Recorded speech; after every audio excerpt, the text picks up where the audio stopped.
Time zone होता है, मैं आपको उदाहरण से समझाती हूँ। जैसे अभी इंडिया में अगर दोपहर के 2 बज रहे हैं तो यूएस में अभी रात हो रही होगी। ये तब की बात है जब डायनासोर्स भी इस पृथ्वी पर थे और मनुष्य जो हैं वो नहीं थे। ये बात बहुत ही ज़्यादा आश्चर्यजनक थी कि इतने साल पहले ये पूरी एक ही भूमि थी और सब कुछ अलग हो गया। Hello students, welcome to physics by Pankaj sir. मैं हूँ आरुषि बेदी, आपकी इंग्लिश टीचर, और हमारी इस क्लास में हम पढ़ेंगे आज क्लास 12th का ये चैप्टर जिसका नाम है journey to the end of the earth. और इस कहानी की जो लेखक हैं उनका नाम है तिशानी दोशी। और इस कहानी में जो तिशानी दोशी हैं वो बताती हैं कि कैसे वो कुछ हाई स्कूल स्टूडेंट्स और जॉफ ग्रीन, जो कि इस एक अभियान है स्टूडेंट्स ऑन आइस, जहाँ पे ये सब मद्रास से एंटार्क्टिका की तरफ जाते हैं।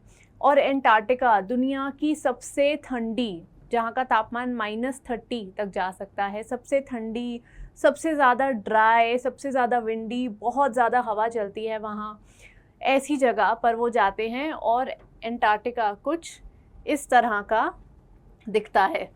एंटार्क्टिका तक पहुँचने के लिए उनको 9 टाइम जोन्स क्रॉस करने पड़ते हैं। अब आप पूछोगे कि टाइम जोन क्या होता है?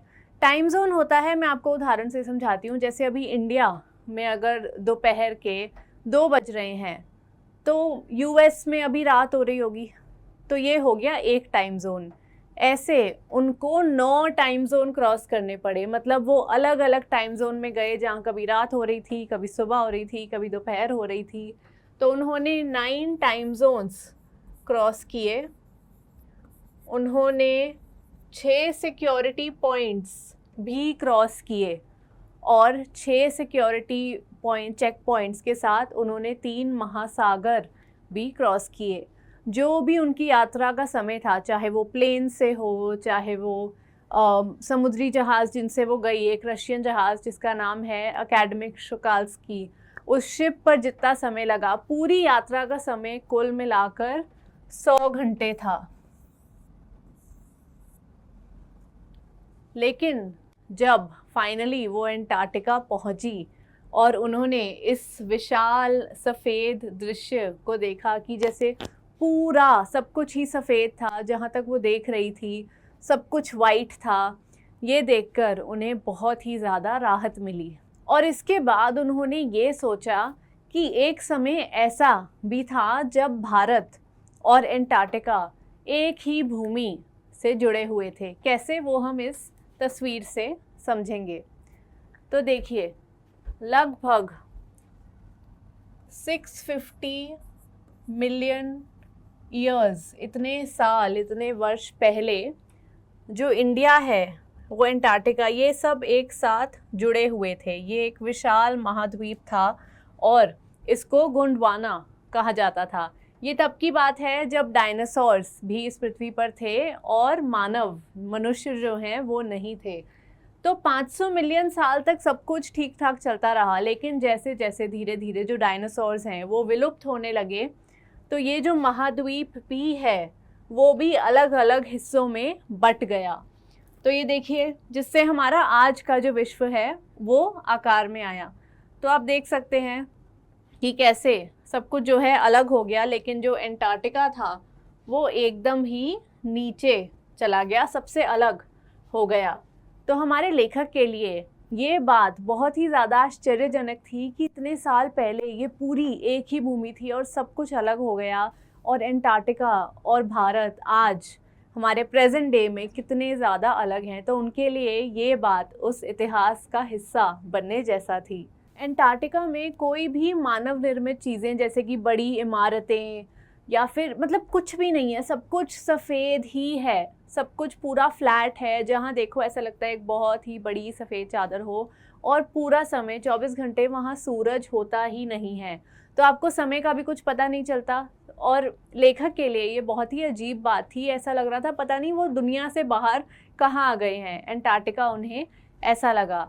और वो ये भी कहती हैं कि मनुष्य को इस पृथ्वी पर आए हुए 12,000 साल ही हुए हैं, और इन 12,000 साल में मनुष्य ने पृथ्वी पर इतना नुकसान किया है, चाहे वो पोल्यूशन हो, प्लास्टिक हो, नेचुरल रिसोर्सेज ख़त्म होते जा रहे हैं, ओजोन लेयर जो है वो भी डिप्लीट होती जा रही है, ग्लोबल वार्मिंग, ये सब हम करते जा रहे हैं। और इसकी वजह से एंटार्क्टिका में जितने भी बड़े ग्लेशियर हैं, ग्लेशियर होता है बर्फ़ के पहाड़ या जो भी बर्फ़ की बड़ी बड़ी शीट्स हैं, वो पिघलती जा रही हैं क्योंकि तापमान बढ़ता चला जा रहा है। और लेखक कहती हैं कि अगर ऐसा होता रहा तो उसका नतीजा पूरे विश्व के लिए, हमारे पर्यावरण के लिए सही नहीं होगा, बहुत ख़तरनाक हो सकता है। जिन स्टूडेंट्स, बच्चों के साथ भी वो आई थी, इसीलिए हाई स्कूल स्टूडेंट्स को लाया गया क्योंकि वो बड़े होके फ्यूचर में, भविष्य में सही निर्णय ले सकते हैं, हमारे प्लैनेट, हमारे ग्रह को बचाने के लिए कुछ कर सकते हैं। तो वो छोटे बच्चों को भी यही इंस्पिरेशन देती हैं, यही समझाती हैं उन्हें कि तुम बड़े होकर कुछ करना, हमारे प्लैनेट की ऐसी क्रिटिकल, बहुत ही गंभीर स्थिति है और तुम ही हो जो भविष्य में कुछ अच्छा प्रभाव ला सकते हो। तो ये था हमारा chapter journey to the end of the earth. एक बार अब हम इसकी समरी डिस्कस कर लेते हैं। A South Indian woman traveling from Madras to Antarctica crosses 9 time zones, 6 checkpoints and 3 large bodies of water। तो जैसे मैंने आपको बताया कि तिशानी दोषी साउथ इंडिया से थी और वो मद्रास से अंटार्कटिका जा रही हैं। इसके लिए उन्हें 9 time zones, 6 check points and 3 large bodies of water, मतलब 3 विशाल महासागर जो हैं उन्हें क्रॉस करने पड़े। She also experiences different ecosystems along the way. Ecosystem होता है जो भी पर्यावरण हो, हर जगह का अलग होता है ना। तो जो भी पारिस्थितिक तंत्र हो वो सब भी उन्होंने अनुभव किया। Tishani Doshi who joined an expedition with the group students on ice, तो उनका जो अभियान था उसको क्या बोला गया था? Students on ice went to Antarctica to learn about climate change. तो जो भी मौसम बदल रहा है उसको समझने के लिए वो लोग एंटार्क्टिका गए। The group helps young people to understand these issues so they can make a difference in the future. ये छोटे बच्चों को लेके गए ताकि वो उन्हें समझा सकें और जब जो बच्चे बड़े हो जाएंगे वो भविष्य में जो है कुछ बदलाव ला सकें, अच्छा बन सके, पोल्यूशन कम करें, हमारे जो प्लैनेट है उसका ध्यान रखें। इसलिए बच्चों को जो है वो लेकर गए। Antarctica is one of the coldest driest and windiest places on earth. जैसे मैंने आपको बताया बहुत ही ज़्यादा ठंडा, बहुत ही ज़्यादा ड्राई और बहुत ही ज़्यादा विंडी है मतलब बहुत ज़्यादा हवा चलती है वहाँ। It looks entirely white with a calming blue horizon। वो बहुत ही ज़्यादा पूरा सफ़ेद लगता है, विशाल सफ़ेद दृश्य, जैसे पूरी सफ़ेद चादर बर्फ़ की किसी ने बिछा दी हो, और बहुत ही ज़्यादा शांति है वहाँ पे। Interestingly India and Antarctica were once part of the same supercontinent called Gondwana. तो मैंने आपको समझाया ना कि वो जो महाद्वीप था, जब सब कॉन्टिनेंट्स एक साथ जुड़े हुए थे, एंटार्क्टिका और इंडिया भी जुड़ा हुआ था 650 मिलियन ईयर्स जो है इतने साल पहले, तो उसको क्या कहा गया था? Gondwana.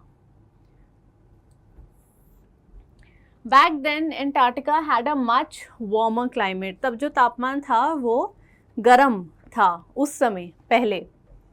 Despite all the human activity around the world, Antarctica remains pristine and untouched.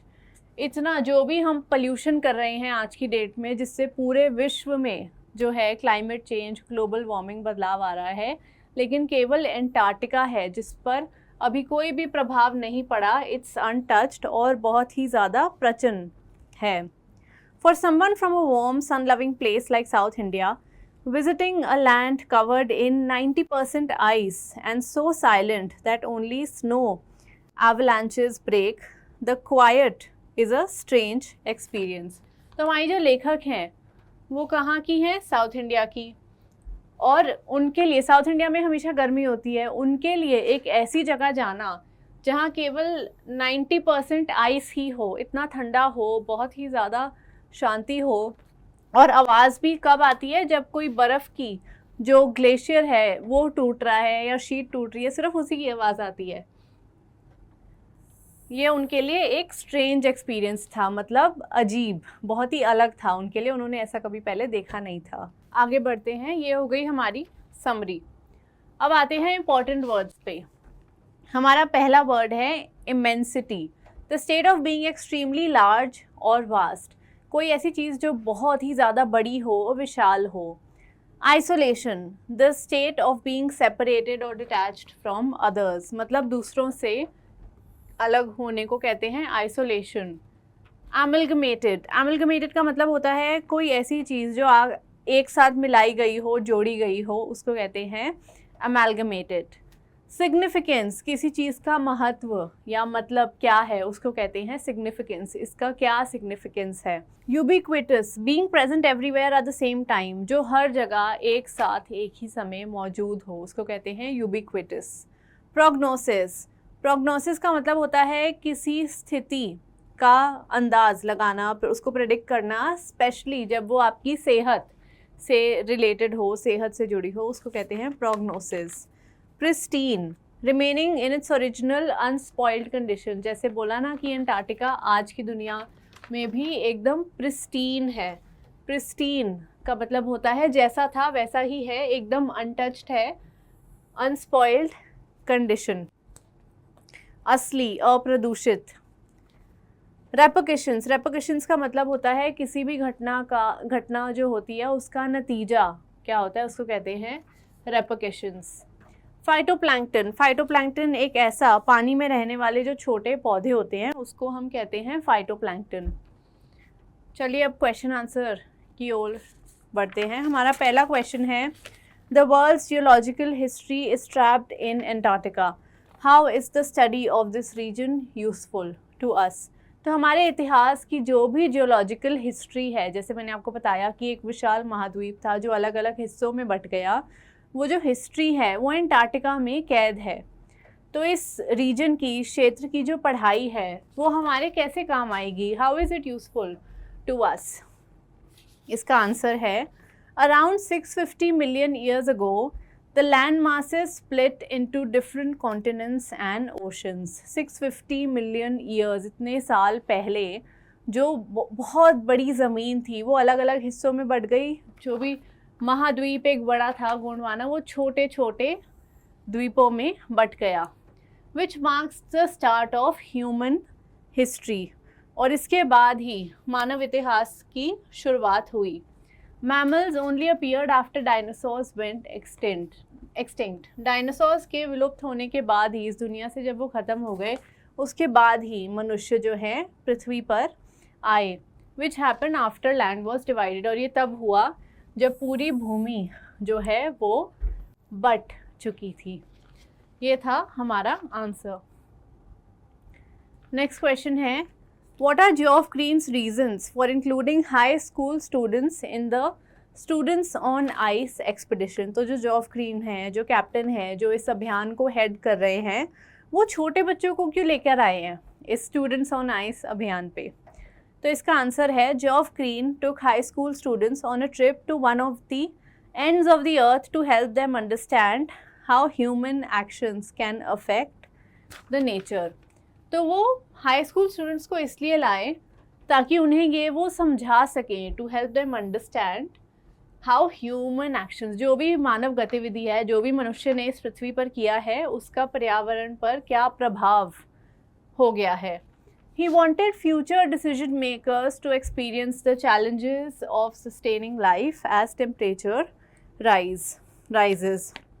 वो चाहते थे कि जो भी फ्यूचर में जो बच्चे हैं वो बड़े होंगे, फ्यूचर में डिसीजन तो आने वाली पीढ़ी ही लेगी ना, इसलिए वो बच्चों को लेकर गए ताकि वो उन्हें समझा सके, और बच्चे जो हैं वो फ्यूचर में हमारे प्लैनेट के लिए, हमारे इस ग्रह के लिए कुछ कर सके।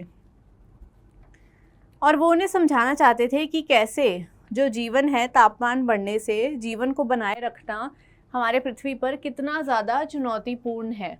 Challenges of sustaining life as the temperature rises by showing them the melting ice shells, जो कि बर्फ़ की जो भी शीट है, शेल्स है जो कि मेल्ट होती जा रही है, उनको वो दिखाकर ये समझाना चाहते थे कि जो मानवता है वो सीरियस प्रॉब्लम्स मतलब बहुत ही गंभीर स्थिति का सामना हमें करना पड़ सकता है। इसीलिए वो छोटे बच्चों को लेकर गए, क्योंकि बड़े लोग तो बदलते नहीं हैं। पोल्यूशन का हम इतना सुनते हैं, हमें पता है, पर कोई बदलता नहीं है, कोई एक्शन नहीं लेता। लेकिन अगर आप छोटे बच्चों को ये समझाओगे तो वो एक ऐसा टाइम होता है जब वो शायद बदल सकें, सोच सकें, फ्यूचर में कुछ चेंज ला सकें हमारे प्लैनेट के लिए। हमारा नेक्स्ट क्वेश्चन है, take care of the small things and the big things will take care of themselves. ये एक कहावत है, लेकिन इसको इस स्टेटमेंट में, इस चैप्टर में किस कॉन्टेक्स्ट में बोला गया है? तो अगर ये हमारा जो चैप्टर है journey to the end of the earth, उसके लास्ट में जो हमारे लेखक हैं वो कहती हैं take care of the small things, the big things will fall in place. तो पहले मैं आपको इस लाइन का मतलब समझाती हूँ। अब जैसे कि आपको एक उदाहरण से समझाती हूँ। समझिए आपके एग्ज़ाम्स होने हैं 3 महीने बाद, तो आपको अगर रोज़ आधा घंटा भी अगर आप पढ़ो रोज़, वो एक बहुत ही छोटी चीज़ है ना? लेकिन अगर आप रोज़ छोटी छोटी चीज़ें सही करो तो जो बड़ी चीज़ है, जो 2-3 महीने बाद एग्ज़ाम होना है, वो अपने आप ठीक हो जाएगा। लेकिन अगर आप पढ़ो ही नहीं और आप सडनली एकदम से चाहो कि आपके मार्क्स बहुत अच्छे आ जाएं, तो वैसा तो नहीं होता ना। तो इसलिए वो कहते हैं take care of the small things and the big things will fall in place. मतलब बड़ी चीज़ें अपने आप ठीक हो जाएंगी अगर आप आज के दिन में सारी सही चीज़ें जो भी छोटी छोटी हैं वो कर लो, उन्हें कल पर मत टालो। तो यही जो लाइन है ये पर्यावरण के संदर्भ में इसका क्या महत्व है, तो चलिए इसको समझते हैं। This statement is very important for understanding the Antarctic environment. तो ये जो स्टेटमेंट है वो बहुत ही ज़्यादा महत्वपूर्ण है ये समझने के लिए कि जो एंटार्क्टिक है उसका पर्यावरण कैसा है। जैसे कि वहाँ पर भी हम पोल्यूशन, अब रोज़ हम मतलब कितना ज़्यादा पोल्यूशन होता है। प्लास्टिक हम आज भी यूज़ करते हैं, छोटी छोटी चीज़ें हैं लेकिन हम नहीं बदलते, लेकिन बाद में उसका इफ़ेक्ट एक बड़ी चीज़ पर पड़ेगा ना। ग्लोबल वार्मिंग, पोल्यूशन जब कुछ होगा फिर उसका जो प्रभाव है वो बहुत ही सीरियस हो सकता है। तो ये स्टेटमेंट बहुत ही ज़्यादा ज़रूरी है। उदाहरण से phytoplankton in the region are a crucial food source for marine birds and animals. Phytoplankton एक छोटा ऐसा पौधा है जो कि मरीन बर्ड्स, जो भी वहाँ पक्षी रहते हैं, जानवर रहते हैं, वो उनका एक फूड सोर्स है। फूड सोर्स मतलब उसी से वो खाना खाते हैं। छोटे जो जीव जंतु हैं वो सही रहेंगे तो बड़े वाले भी अपने आप सही रहेंगे। तो वही वो समझा रहे हैं, if the ozone layer is depleted it impacts the phytoplankton and disturbs the carbon cycle. और अगर ओजोन लेयर जो है वो डिप्लीट होती चले गई तो ये जो पौधे हैं ये भी ठीक से नहीं उगेंगे, ग्रो ही नहीं करेंगे। तो इससे पूरी साइकिल जो है, कार्बन साइकिल, वो ख़राब हो जाएगी, डिस्टर्ब हो जाएगी। विच कैन थ्रेटन मरीन लाइफ, जिसकी वजह से जो जीव जंतु उस पर पूरी तरह से निर्भर हैं उन पर भी असर पड़ेगा। Which can threaten marine life by protecting these tiny organisms. तो अगर हम ये छोटे जो जीव हैं इन्हीं का ध्यान रखें, इन्हीं की रक्षा करें, we can help ensure the survival of large animals. इनका ध्यान रखने से जो बड़े जीव जंतु हैं वो भी अपने आप सही रहेंगे और किसी खतरे में नहीं रहेंगे, क्योंकि ये छोटे जीव पर ही निर्भर हैं, छोटे जो पौधे हैं उन पर ही ये पूरी तरह से निर्भर हैं। इसीलिए take care of the small things and the big things will take care of themselves. ये था हमारा आंसर। तो ये पूरा चैप्टर हमने डिस्कस कर लिया है, समरी भी डिस्कस कर ली है, क्वेश्चन आंसर, इम्पॉर्टेंट वर्ड्स। लेकिन अगर आपको तब भी कोई डाउट है तो मुझे कमेंट सेक्शन में बता दीजिए एंड मैं आपको रिप्लाई कर दूंगी। और मैं अब आपको मिलूंगी हमारी नेक्स्ट क्लास में। Okay students, take care, bye bye.